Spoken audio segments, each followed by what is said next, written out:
Through all of those different phases, people knew me as one thing, and I always did them to quite a high level.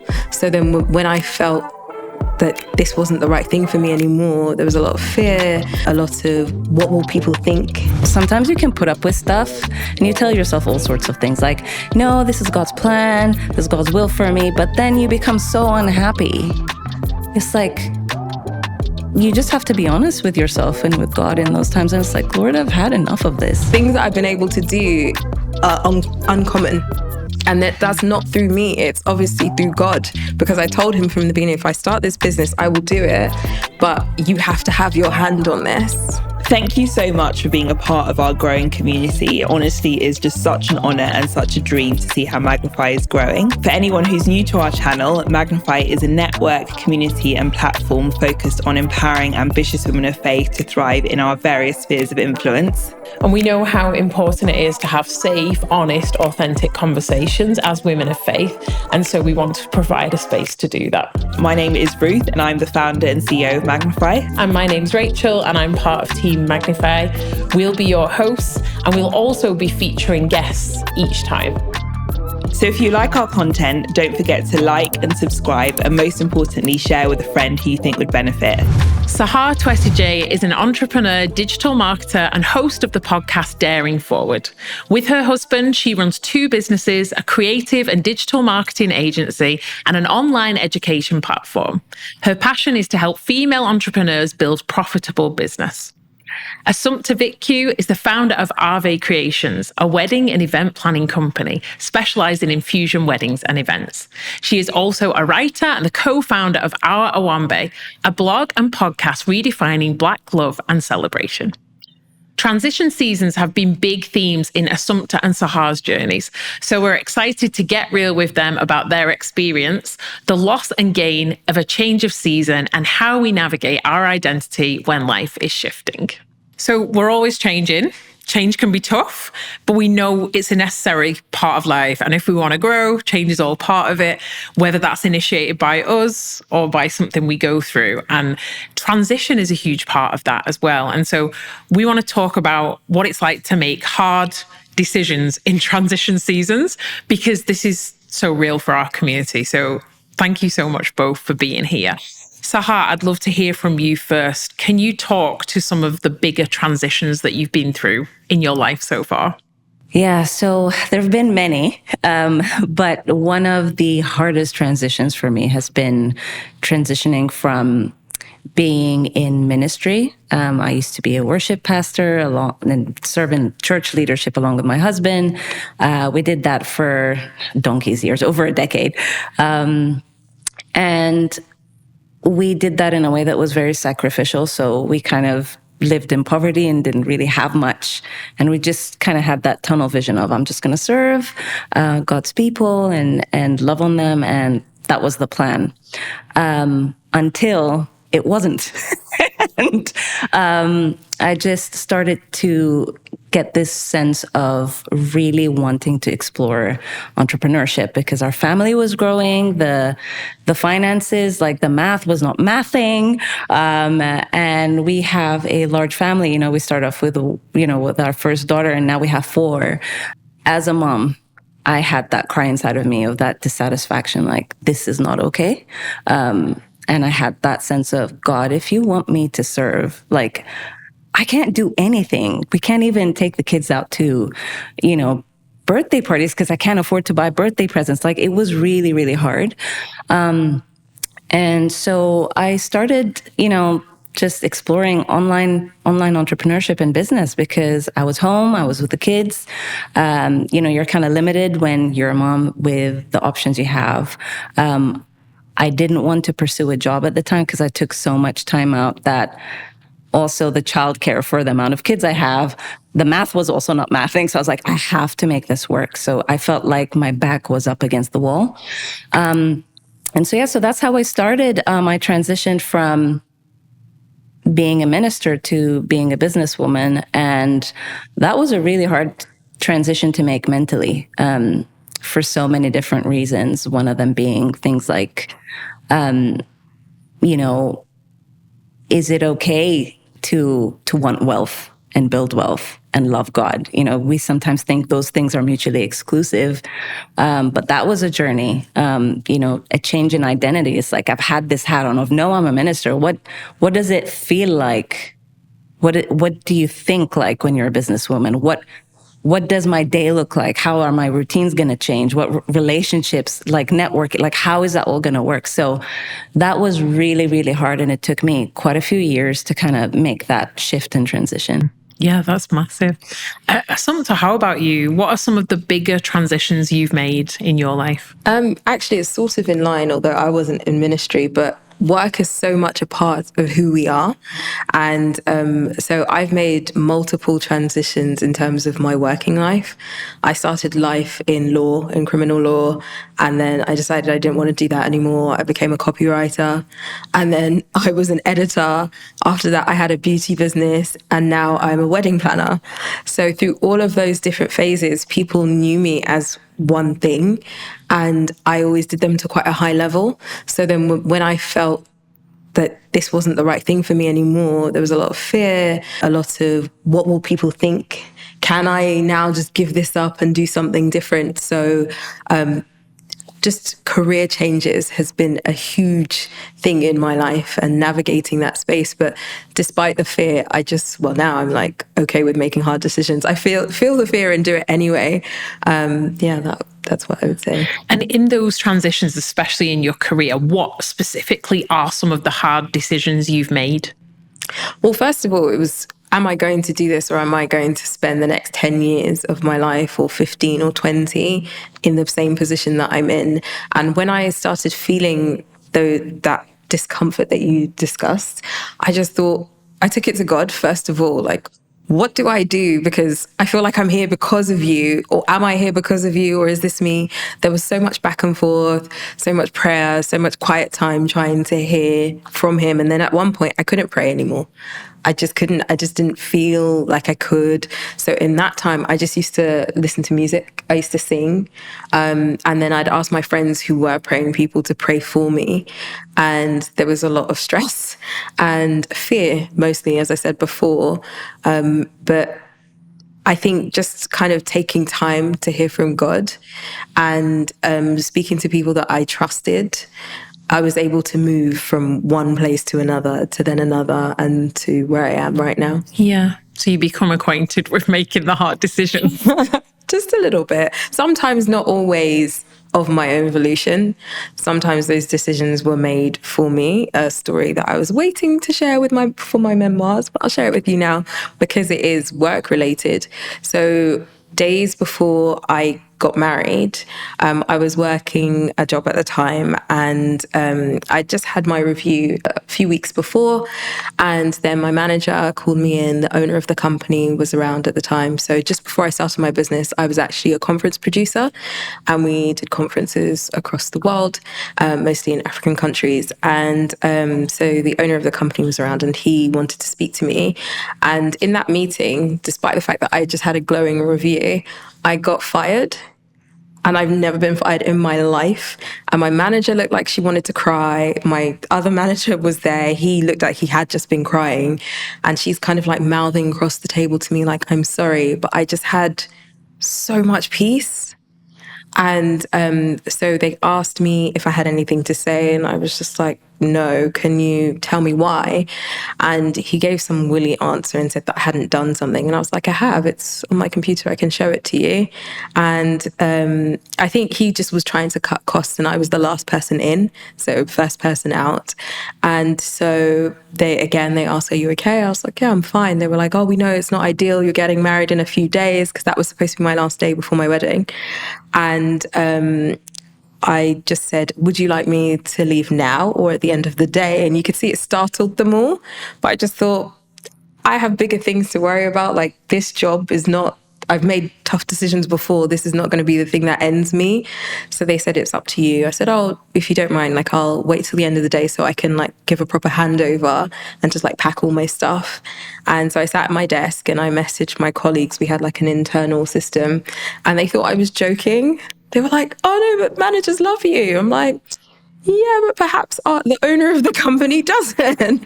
So, yeah, and I just packed all my stuff and I called my mum and she was just like, what? And she said, oh, did you cry? Was the question she asked me, weirdly enough. And I thought, well, no. And she said, oh, well done. Like, I'm fine. I know I'm going on to bigger and better things. This isn't the plan. I hadn't planned to make that transition. I was transitioning from single life to married life and trying to navigate that space. So to have like a career change thrust upon me, that wasn't the plan. But then I thought, maybe this is just the moment I'm now supposed to like start my business, which is eventually what ended up happening. So it just meant that after we had gotten married, come back from our mini moon, I was able to have some time to just like rest and get used to this new phase of my life before I decided what I was doing next. That's amazing. Sahar, what about you? So you said it was a big transition for you to go from ministry to entrepreneurship, which is amazing. What were specifically some of the hard decisions that you had to make at that time? I think, you know what, I think one of the hardest ones for me was learning to be a visionary and standing on your own 2 feet.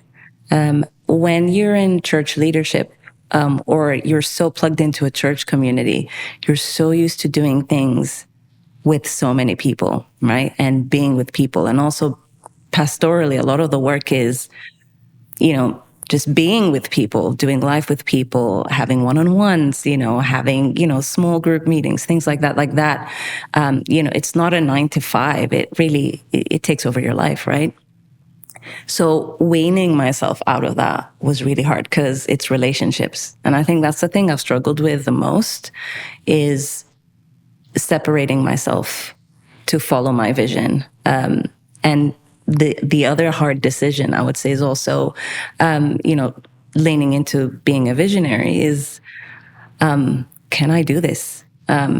And do I have permission from up there? Like, I think a lot of it is really just mindset. Like when it comes down to, I think pursuing any vision, yes, there's hard work. There might be late nights, long hours, things like that. But I find that that's the easy bit. I think the hard bit is the mindset and all the stuff that's going on up here. And so nailing down each and every single one and working through that, definitely has been the challenge for me in making those decisions. You know what? It's okay. I have permission to stand on my own 2 feet. I remember one time, as I was starting to explore, because how I got into online entrepreneurship was I actually started with food blogging, because at the time, funnily enough, it was like a healthy eating, food blogging. It was all to do with a season in my life at the time. I transitioned into eating healthy with our family because we had my mom and my sister both had breast cancer in the same year. So that knocked me hard, and I was there to look after them. And so I saw like the impact of sickness and lifestyle choices, how that can impact us. So I started with that. And so as I was starting to do that, I kind of had one foot on the blogging, but one foot also still in ministry. And I'm like, can I do this? Can I not? Do I have permission? Am I allowed? I'm a pastor. What am I, busy doing here? And I remember a friend from church approached me and just said, I've been praying for you. And I've just sensed that you've been trying to pursue something, but you've kind of been holding back. And I just sense that God is saying to you, go for it. And I remember I walked away from them like, that's a scam. because for that season of my life, there were so many closed doors. I think as we, lived in poverty, and finances were really something that my family and I had to contend for. And so I was like, it seems like every time I want to do something, the door shuts in my face. And when you have that happen to you so much, you start to think that God's answer is always no. And so when I heard the first yes, I was like, not buying it. Just not buying it, because that was my perception of God was no. And so I had to come to terms with that and accept, actually, my time of yes is now, so that took me some time as well to step into. Yeah. And you had the financial implication of what you were doing. That was a push for you to the jump into entrepreneurship? And you mentioned your friend and different things. Was there anything else? Like, how did the decision actually come about? Was it purely financially driven? Do you think there was more at work than that? I think I'm a little rebel on the inside as well. Yeah, so I think it was a couple of things. One of them was, going back to that sense of deep dissatisfaction with my life. When, sometimes you can put up with stuff and you tell yourself all sorts of things like, no, this is God's plan, this is God's will for me. But then you become so unhappy. It's like, you just have to be honest with yourself and with God in those times. And it's like, Lord, I've had enough of this. I really don't want to live like this anymore. I don't want my kids to live like, I could tear up talking about it. I was like, it's not right. This is not right. Like, there has to be another way. And so I think that was the first element of it. I think the other element is just like what Assumpta said, is like, you just start. You make a decision and you start. You can easily sit in that space of like contemplating whether you should jump ship and go for it. The longer you stay in that cycle, the harder it gets. So I'm naturally someone that likes to take action. So if I have an idea circling around in my head too long, I actually start to get anxiety. Like, I have to. It's like I just have to let it out. So that's how I ended up doing that. Yeah. Assumpta, how about you? Because obviously the decision, you didn't choose to leave your job, but some of the other jumps you've made in your career and the transitions, I assume some of those have been triggered by you, like they've been a change of heart.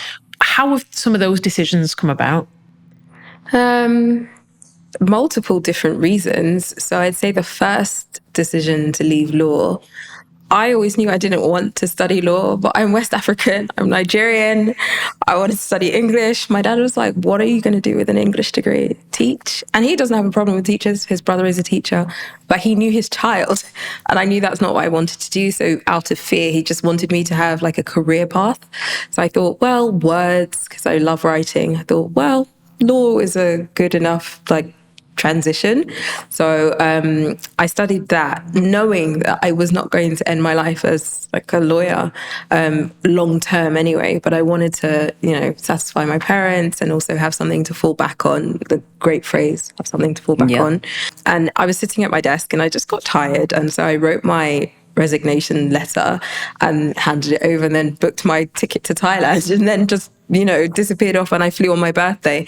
And while I was there, I went for about 3 weeks, and I was just kind of like soul searching and roaming around Thailand, and I kept a journal and I kind of wrote it out. It was sort of a letter to myself, but also to God. Like, what do I do in this time? I know what I want to do. I either want to be a writer or I want to be a planner.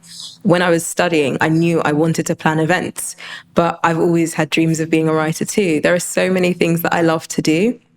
So I thought, well, let's choose one. I chose writing. So then when I came back, I started applying for jobs to be a copywriter. And then I got a job doing that. And I was there for a little while. They made me an editor.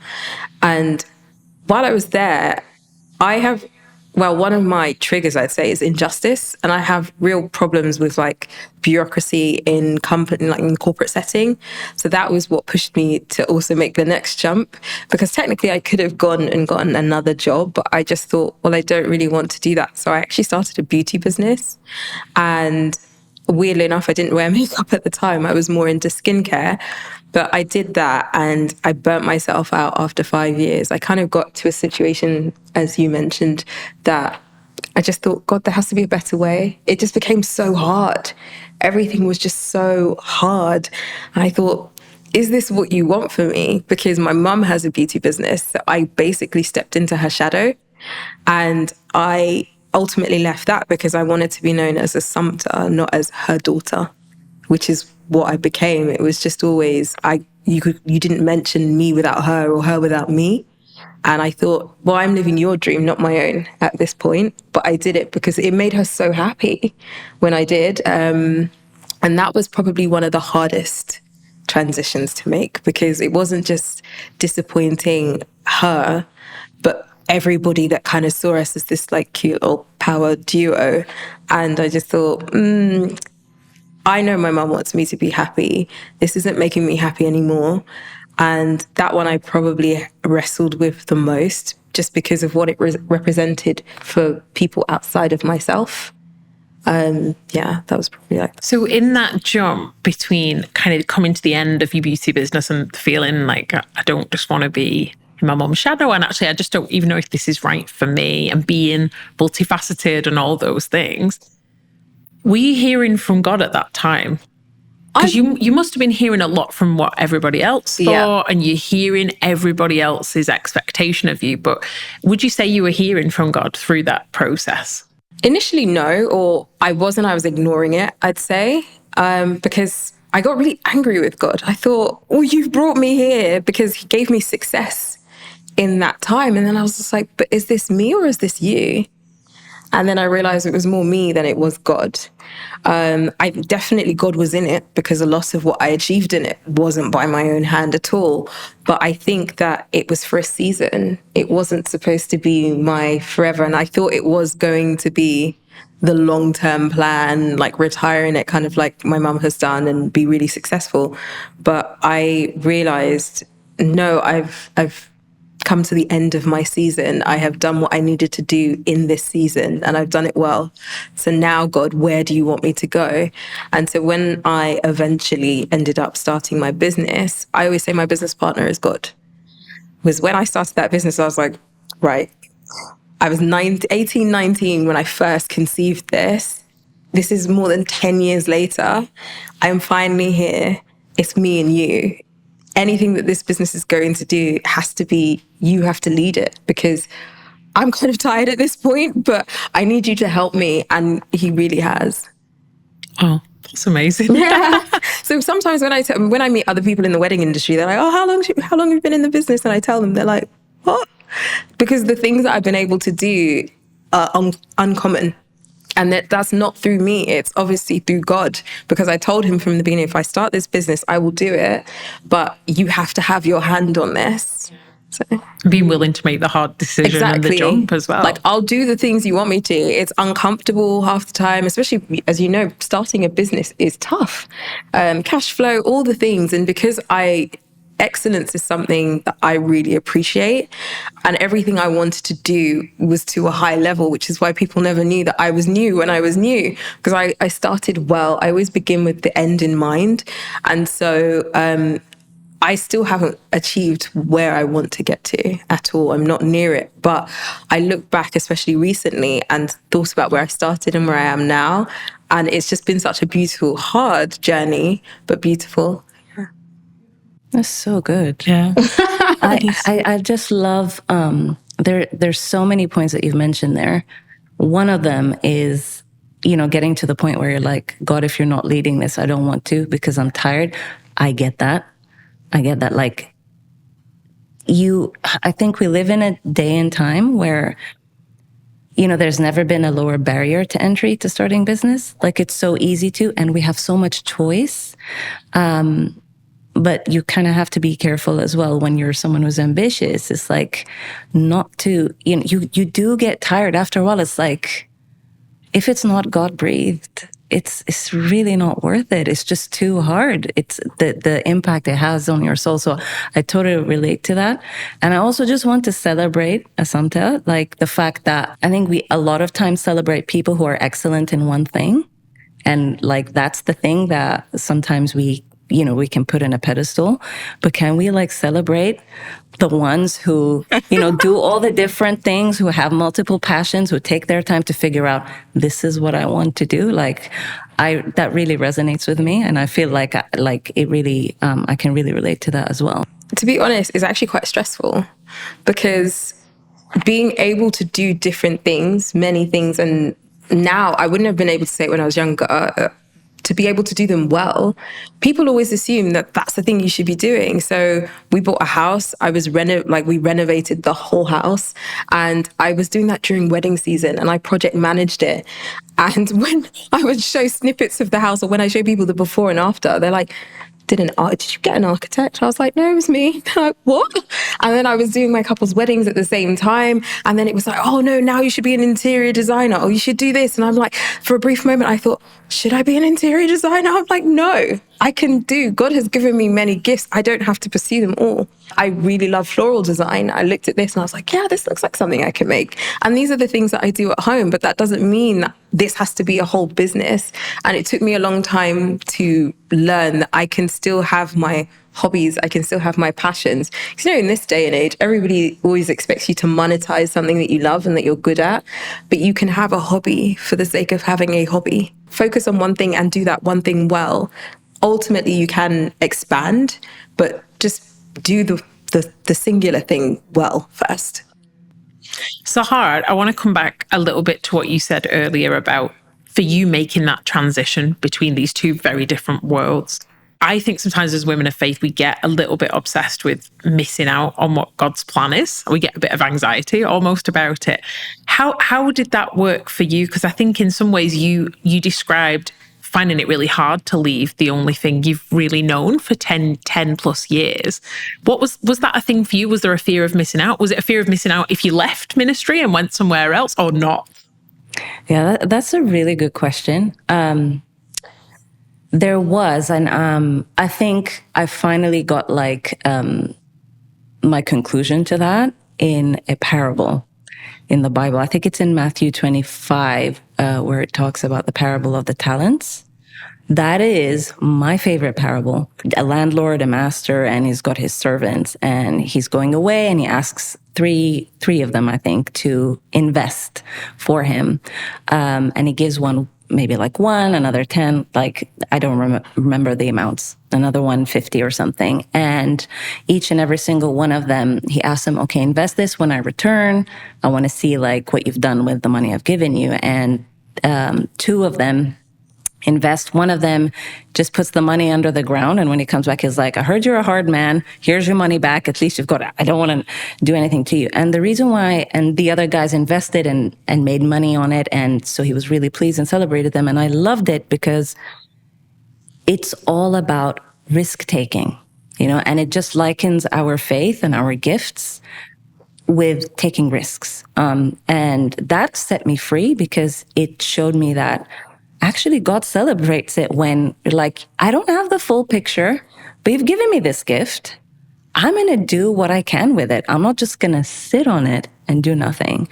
And his response to the one who did nothing was actually, you're a wicked and lazy servant, which are really harsh words, really harsh, but it just puts that, it helped me reframe. It's whenever I'm trying to be, sometimes we cover up what we're doing and we think we're being holy about it. No, I'm going to wait until the Lord speaks, and it's the Lord calls that being, can call that being a bit lazy, So, not to say that there isn't, I'm not saying that you shouldn't pray and seek the Lord. That's not what I'm saying. But faith without works is dead. We have to, once you've got a little nudge, take action on it and just go for it. And if you fail, God is not interested in the outcome. It's in our attitude and the actions that we take. And he's way bigger than our mistakes.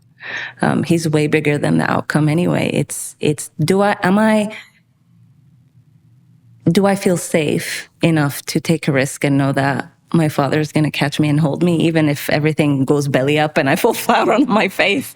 And he absolutely is there for us. So that completely set me free. Yeah. So good. In those transitions as well, I think in my experience, definitely a big part of it is emotions run high too, because there's a lot going on and we need wisdom in the midst of those emotions. How have you practically been able to sift out what's you running on high emotion and wisdom? Not to say that those emotions they're not bad. They give us an indicator of where we're at, but how do you sift out maybe on a good day when emotions are really high and you just want to make a rash decision, or when emotions are low and it's kind of I can't do this anymore. I can't make the jump, or this is too hard. How have you been able to sift those two out? Well, one of the major things I would give credit to is my parents. They raised me to respond, not react. That's not to say I haven't reacted, I have. But in those moments, if I feel really overwhelmed or really down or any heightened emotion, it's not a great place to make a decision from. So you kind of need to pause, take stock, or because oftentimes when I do make decisions from those places, it doesn't turn out that well. I also need to listen to my intuition, listen to God. And in those, because I did share that there was a time where I felt like I wasn't hearing from God. I couldn't pray. I was really angry with God. So in that time, I would just listen to worship music. And sometimes a song would play that I'd feel that was a different way of God speaking to me. So in that time, even though I was angry and I felt like I wasn't hearing from God directly, I still was through music or through other people. He would send somebody. And just thinking back to what you were saying, Sahar, about somebody coming up to you and saying, "Oh, I've been praying for you." That happened for me as well. Someone would come and say something and I'd be like, "Yeah, sure you did." Like that's, people say these things, but it doesn't happen to me. But it was factual in the end. And then also more practically, I went to therapy. And my therapist is Christian and also West African, so she understood the context of my upbringing, of the situation that I was in. I was able to take my problems to a professional because at a point I was suffering with like anxiety and depression. And I don't think that God wants you to do that alone. And the way I met my therapist actually was my parents knew that there was something, or saw that there was something wrong with me. So I'm really good at just being okay. I smile a lot. No one ever really knows that there's a problem, but they knew. And my dad said, "If we get a therapist for you, will you go?"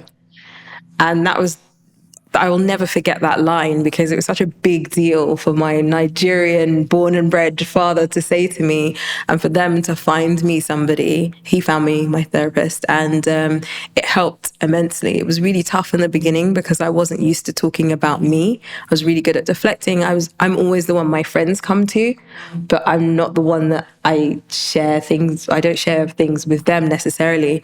So I had mastered, and I didn't realize until my therapist would ask me direct questions and I'd answer. And she was like, "That's great, but you haven't answered the question."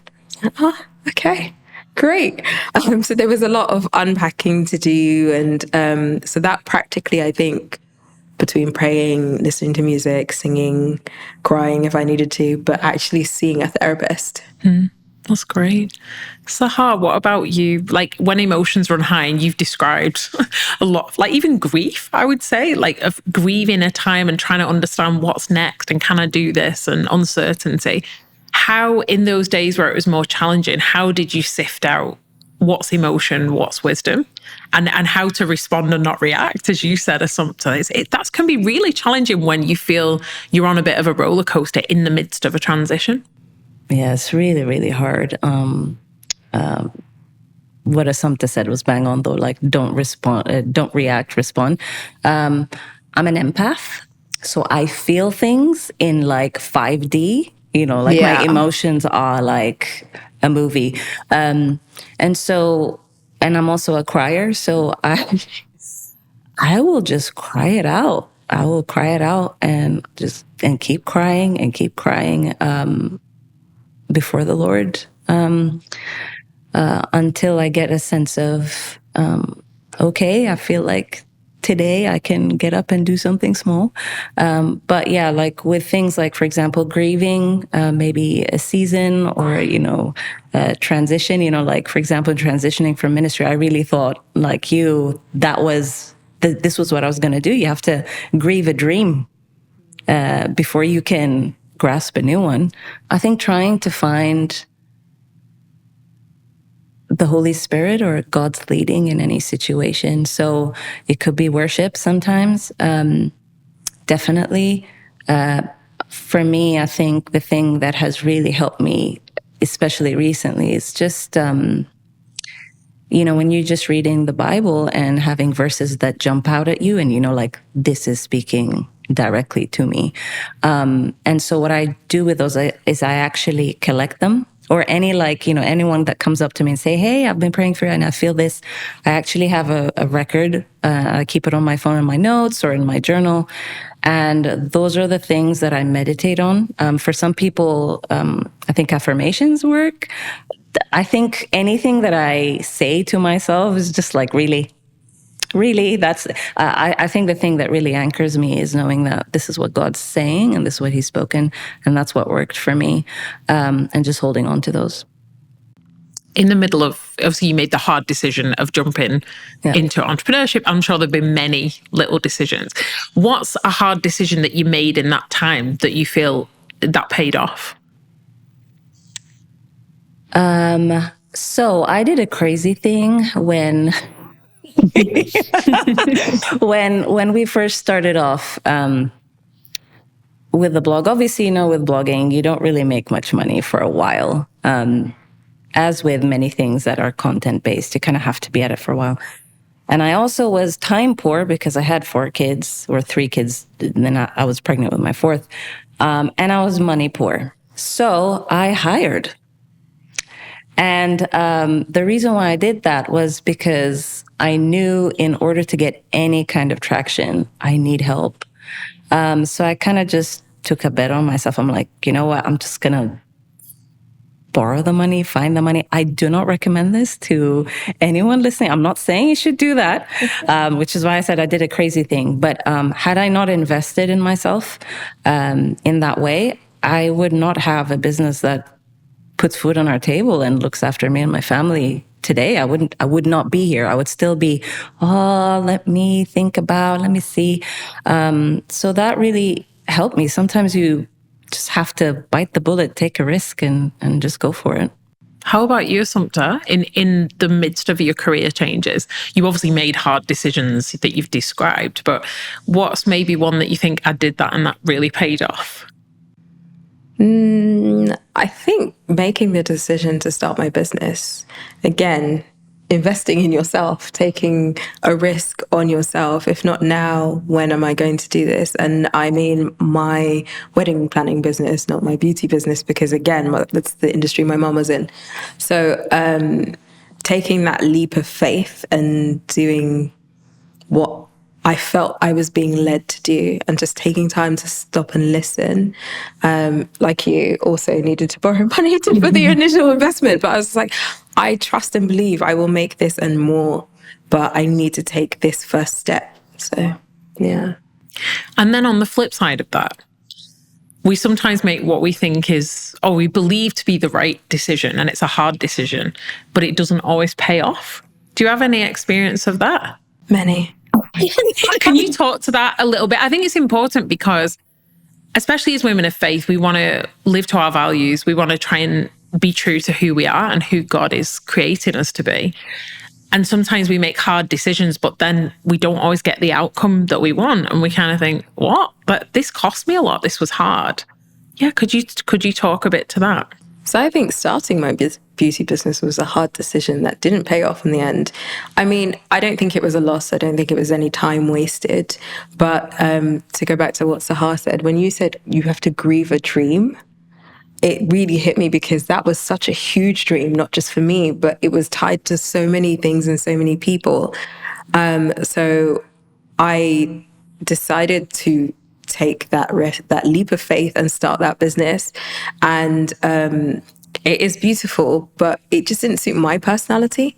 Like you, I'm an acute empath. I feel everything.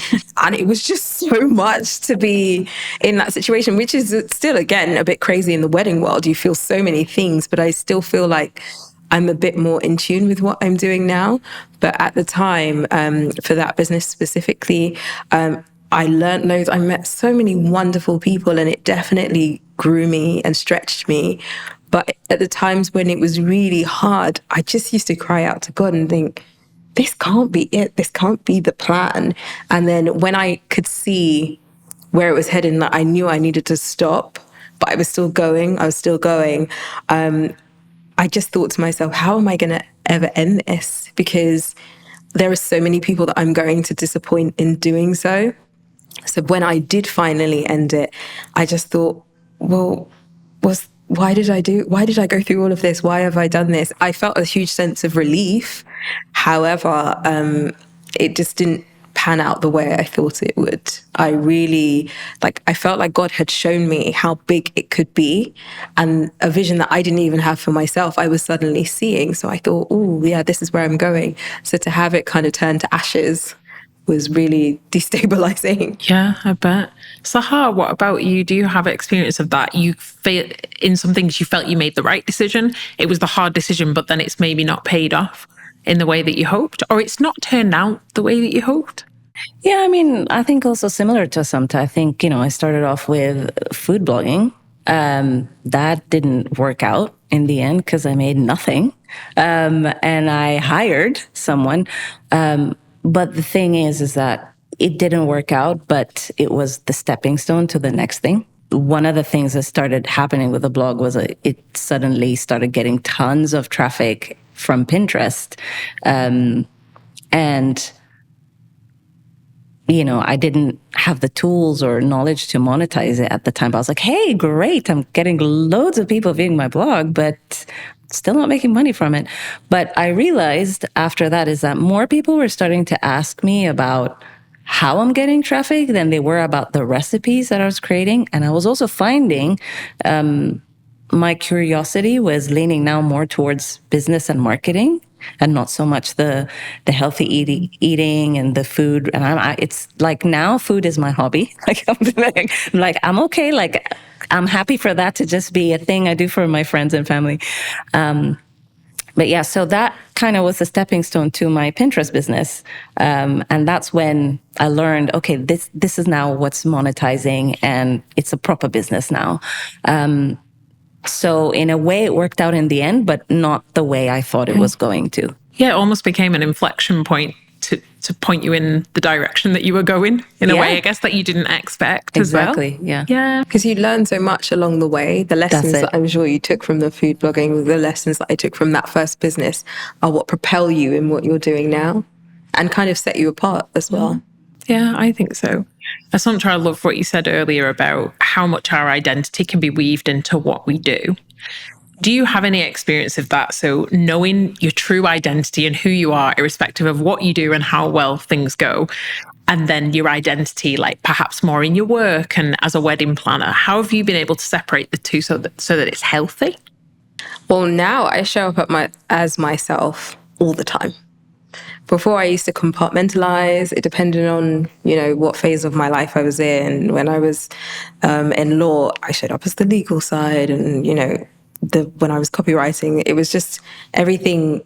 My life became about that thing. But now I have so many different interests and so many passions. Wedding planning is not my whole life.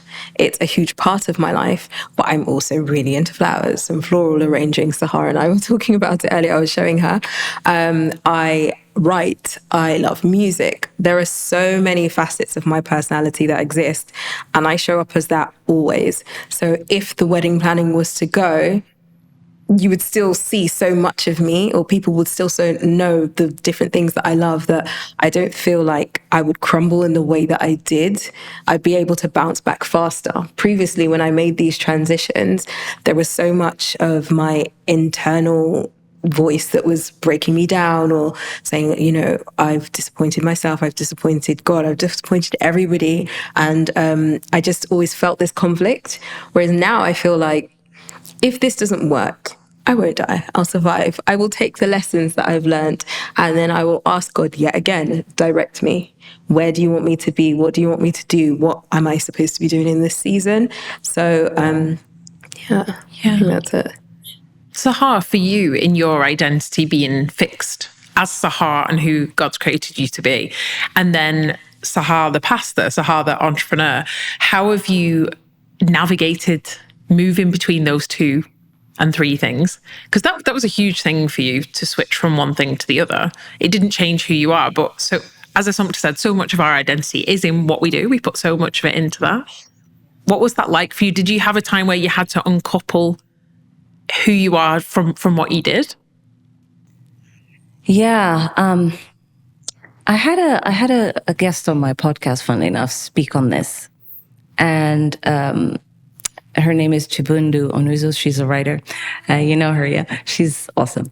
And she made this reference to this thing called, I don't know who the author is. I think she was referring to someone else, but like these mind-forged barnacles or something like that.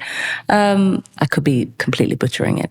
But it's that thing of a lot of our perception and our identity is so caught up in what others put on us and what others think of us. And Assumpta, you were talking about like, you know, you were no longer Assumpta, you were your mom's daughter, you know, and then separating yourself from that can be really hard. So I think that is something that I've had to learn. Actually, people's perception of who I am is not my business. It's got nothing to do with me. And once you separate yourself from that, and it's easier said than done, you just sometimes have to, you know what, stop thinking and just take action. And then the clarity will come slowly. It doesn't just, the plan and the vision or whatever, like it doesn't just drop on your plate and everything's clear. Like you have to, becomes clear when you take action.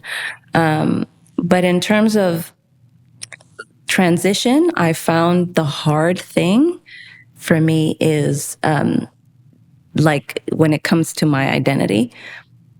When I first started the business, I was doing things from a place of, it was coming from trying to break free from poverty. So there was a lot of fear. I felt like my back was against the wall. There was so much pressure that I put on myself. And that actually is a great fuel to starting, because it's like, I have no plan B. I will make this work. But that only gets you so far. And then you start to see, oh, I have anxiety. What is this? I've never had anxiety in my life. And why are things not, like, why am I'm not okay anymore. And sometimes you can build a business out of fear. It's like, I've created this thing and now I feel like I'm trapped in it. And it's like, what is this thing that I've created? And it's all me. Like I can literally press stop and start again. But, you keep going. And so the Lord very gently, and just with spending time with him and also learning. And you have to do a lot of, shutting out the outside noise and saying, what are you saying to me? There was a season and time, I think it was in 2021, where I was like, I cannot do social media right now. I need to hear directly what God is saying to me. And then that was the time when I started to rebuild the business in a way that is more intuitive to how God made me. And that complements my gifts and my lifestyle. I have 4 kids. I can't be showing up boss woman like, I have 4 kids. I can't do what everybody else is doing. Like, it's just not going to happen. I'm not going to be a nice mom otherwise. Like, and that's not who I want to be. And so I learned that actually now what motivates, the motivation behind the business has had to change. And that process took some time to figure out, okay, we're safe now. I'm not running from, landlords and rent and like all these bills that are chasing me. We're safe. And that took some time for me to be like, okay, I can now ask myself, what do I want? And coming to that place. Once you get there, after like being through the kind of fire that, poverty and finances bring, it's like, it makes you so grateful. Every day is a joy, not to say I don't have hard days, but, it's different. It's different, so yeah. Something I wanted to highlight that Sahar said, that my parents say to me, because I used to be bothered about what other people would think or, the perception. What other people think of you is not my business. It's actually not my business. What God thinks of me is what's important. If everything were to be stripped away from me now, he's the only thing I would have. So I need to be more concerned with that, not what other people would think. And when I started to focus more on that, it helps. The voice of other people is so powerful, especially people that It's not easy. love us. Yeah, we love them. So you talked about drowning out social media and things. There's that, but then there's also the people who want to help us and protect us. It would be good to hear from you first, Sahar. How did you protect against voices that were well-meaning, but for you off the mark in your transition seasons? Yeah, so, in a way, I was fortunate in that sense because, I don't want to sound, I don't want to be misunderstood here, but I think a part of me coming to faith and my journey to coming to faith was I didn't used to be Christian, and I faced a lot of persecution. So actually, I was cut off from my family for a long time, which is another like story. But being separated in that way over a long time actually freed me up to just follow God wholeheartedly without that negative sense of people that love you but might not want to. And very fortunate that I have a husband who's just as crazy as I am and very supportive. Any idea, he's like, he takes things to the nth degree. I'm like, I would call myself normal. He is like a massive risk taker. So it's been a joy in that sense. What I will say though, which has been something that I've learned ever since I've pursued entrepreneurship, is that we hear a lot about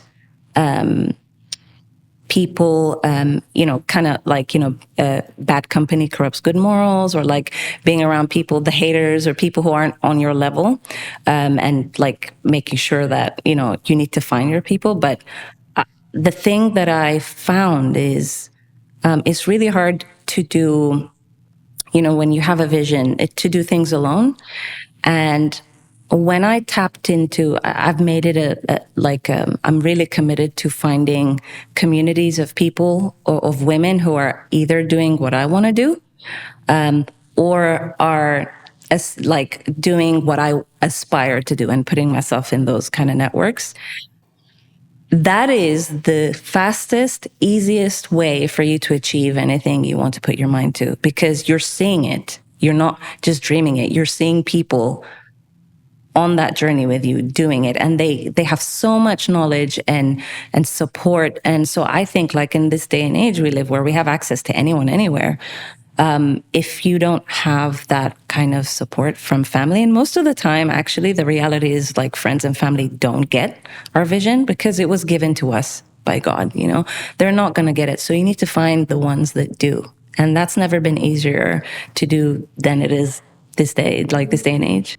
How have you handled that, Assumpta? Through these transitions you've had, have you had people who've been very close to you who they're trying to help you, but for you, that information or that wisdom at the time was just off the mark and not helpful? Have you experienced that? I mean, luckily for me, my close circle and my immediate family have always been really supportive, even through the fear of like, are you going to be okay? But they always trusted and believed that I would, but also particularly my father. I'm really close to my parents, which is why I always reference them. He always said, like, I mean, so as long as we're alive, you always have us. Like, you can always come back home. And I'm acutely aware that that is a very unique position to be in, because I didn't just have them in terms of safety, like a safety net if I needed to come home because I lived by myself, but financially, I'd never actually just gone to them to say, oh, I need money. But I know that if worse came to worse and I couldn't feed myself, I know that they would. And that's a very comforting position to be in. But equally, my family in particular, it's a very difficult position to be in because they're all hyper successful. I have a brother as well. So my mum is really successful. My dad is really successful. And so is my brother. So that came with baggage of, oh my God, for a very long time, I felt like the black sheep of my family, and that I was always failing, which would be weird. I'm sure when people I know hear this, they would be like, wait, what? But I genuinely do feel like that. But that's the problem with coming from a family where people are doing so well. Parents always want, I don't have a child, but I'm sure you want your children to do better than you. You want better for your children. And when my parents say that to me, my anxiety goes through the roof. Because I'm like, what am I going to do to be better than you? Because not only are they good business-wise and like work-wise, they are pillars of their community. They have like the bomb relationship. I've never had any couple goals except my parents. So I'm like, where do you go from there when that is your role model? But it's taken a lot of conversation with, taking it to God really, and just being like, they are their own people. They have their lives. My parents and my brother, I have my life, and they're super supportive of me. They're very proud. And so it took a long time for me to be proud of myself, and also kind of just knowing who I am and being proud of that as well. Taking the time to know myself, because when I knew myself, what other people said didn't matter, what I had didn't matter. Yeah. You've both made lots of tough decisions in transition seasons. And those earlier ones, I guess, was maybe harder in some ways. So I guess the more you make hard decisions, it's not that they're easier, but you become a bit more used to being uncomfortable. What has that done for your courage now, where you are now? It's 50-50. I would say when things have worked out, it definitely does build your resilience, and you have that confidence in the sense of,